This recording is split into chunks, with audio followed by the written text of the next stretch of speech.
இந்த 3 கிரக பெயர்ச்சிகள் பார்க்கும்போது, கடகராசி அன்பர்களுக்கு திருமணம் நடக்கக்கூடிய அமைப்பு இருக்கு. இல்லன்றது இல்ல.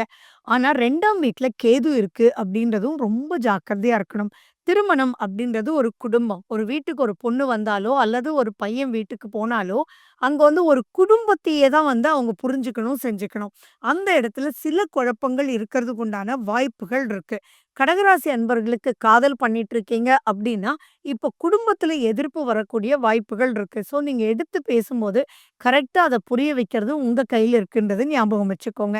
நீங்க இப்போ வந்து அரேஞ்ச்டு மேரேஜ் பண்றீங்க அப்டின்னாலும், அந்த இடத்துல அந்த பொண்ணுக்கு புடிச்சிருக்கலாம், உங்களுக்கு புடிச்சிருக்கலாம். ஆனா அந்த இடத்துல மாமன், மச்சான்ற ஒரு கருத்து வேறுபாடும், மாமனார் வந்து என்னமோ ஒரு திருப்தி இல்லாத ஒரு நிலையில் இருக்கிறதும் இருக்கும். ஸோ இங்க அந்த குடும்பம் அப்டின்றது அமையாது அப்டின்ற ஒரு விஷயம் கிடையாது.